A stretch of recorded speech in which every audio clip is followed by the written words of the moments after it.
Some mornings the pain is loud. Today is one of those mornings. And I hit record anyway. So my muscular dystonia today is rearing its head a little bit more than it does in some other days. After my shower and I sat down to start writing notes out for this episode, I was just in an immense amount of pain. But I decided to do this anyway. I didn't really know what I was even going to write about, and I decided that this is what I was going to write, what I was going to be talking about today. How do you endure in hard circumstances, especially when life sucks? Like when it sucks the most. And this isn't just for people going through pain necessarily, but it's for everyone that's going through a hard season. Everybody that is in a part of their life where they're like, where you're like, why is this happening to me?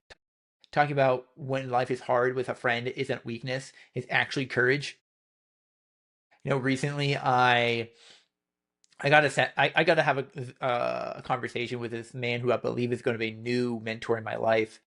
His name is Rob Oliver, and if you're watching this on YouTube, I have his book right here. It's called Still Walking, and Rob is he's a quadriplegic, and this book is his testimony around that and how his life uh, transformed from from being a fully able-bodied 20 something year old to then not being really able to do anything on his own. One of my favorite parts of the book is on page 33. It's the only page I have marked in it. And it's when he was talking with his girlfriend at the time, his now wife, about how he didn't want to be a burden to her. And that he was just like, hey, I want you to live your life to the fullest. If you don't, and if you're not gonna be able to do that with me, like you can go ahead. And I'm not like this is between you and me. Don't worry about what anybody else thinks. They don't know. And she stuck with him. She stayed there. Obviously, and they're married, and they're still married. I think he's in his 50s or 60s now. I didn't ask.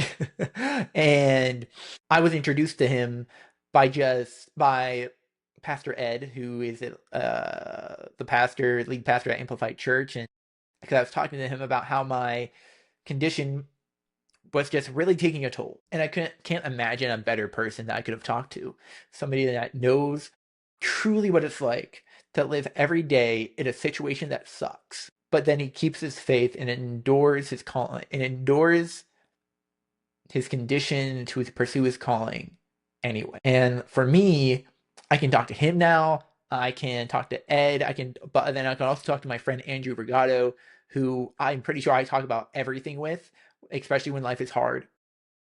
He'll pray for me. He'll build me up, and I always leave the conversations with him better than whenever I entered them. Sometimes we need to borrow strength, and we have to remember that we don't have to go through life alone. I do apologize. I mean, I guess I shouldn't, but I apologize if you're not a Christian right now, because there's some scriptures I love to lean on whenever I love to remember whenever I'm going through, especially through, for me, physical pain. The first one is James, chapter 1, verses 2 to 4. And I wish I already had it turned to in my Bible, but I'm going to turn to it right now. After James, right? Or after Hebrews. Okay. So James 1, verses 2 to 4. Consider it pure joy, my brothers and sisters, whenever you face trials of many kinds, because you know that the testing of your faith produces perseverance. Let perseverance finish its work so that you may be mature and complete, not lacking anything. Let that sit. Just let that sit. Let perseverance finish its work so that you may be mature and complete, not lacking anything. Let endurance do its work, guys. Continue to pursue your calling, regardless of your circumstances.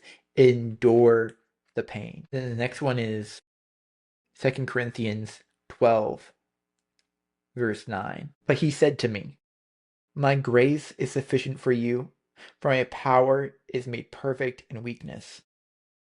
Therefore, I will boast all the more gladly about my weaknesses, so that Christ's power may rest on me. We all have weaknesses. Mine might be more obvious because they're external, at least more obvious to me. But we all have mental weaknesses. We also have physical weaknesses. And where we are weak, Christ is strong.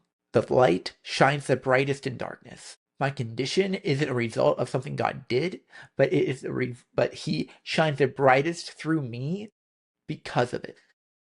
Not the brightest in comparison to other people, but because in other aspects of my life, I believe He shines the brightest through me as a result of my condition. Not comparing myself to others, but I believe He shines brighter through me now than He did before because I don't know, it's just more obvious. It's more the darkness of pain, the darkness of struggle, the need to endure every day.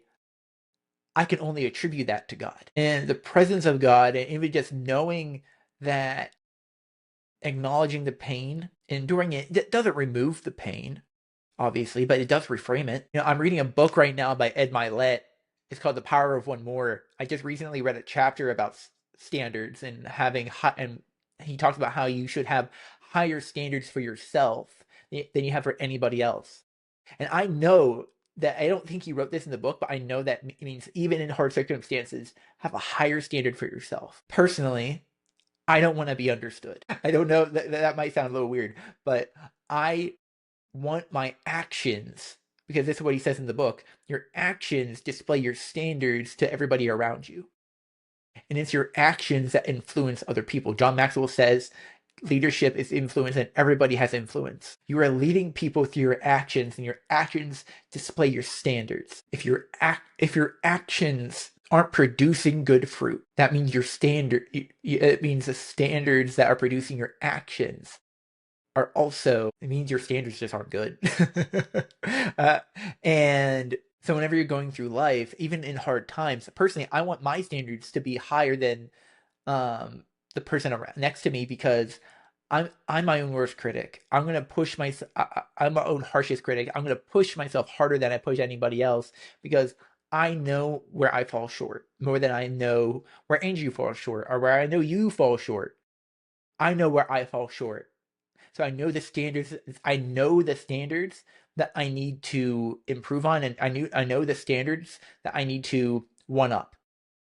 The power of one more standard, one more level up. So, so continuously building your standards also then turns into a sturdy character. My calling is to provide people with the tools needed to successfully discover and pursue their God-given calling. First, it's to prepare people for their calling. It's help them discover it, and then it's to pursue it and to do that well.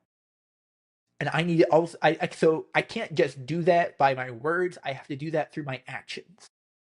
That means my standards need to produce the actions that produce the results that helps other people pursue their calling. What is your calling?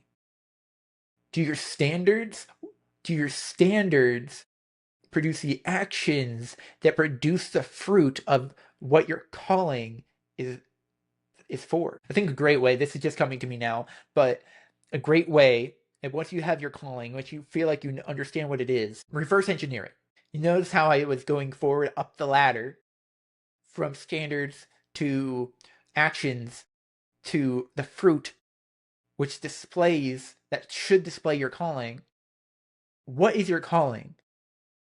And then what actions can you be doing to pursue that well? And what standards do you need to set up in order for those actions become a reality? So that's my challenge for you this week. My challenge to you is to write down at least one, but I'm going to say 5, because he says power of one more. So we're going to go 4 more. What are your 5 standards that you need to one up in order to produce the actions that produce the fruit that represent your calling well, that help you, that shows that you are pursuing your calling well. You're not doing it for anybody.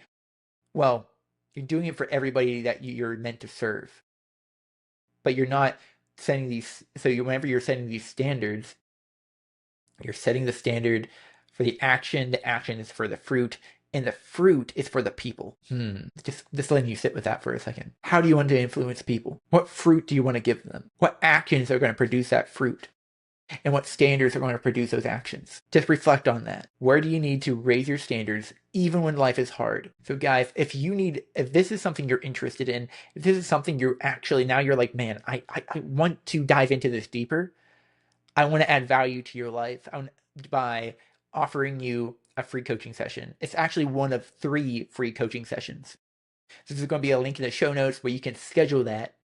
And guys, I just want to serve. This is free. I don't even ask for your credit card or debit card because I prefer debit cards. Anyway, I digress. But okay, go ahead and click the link in the show notes so you can sign up for that now.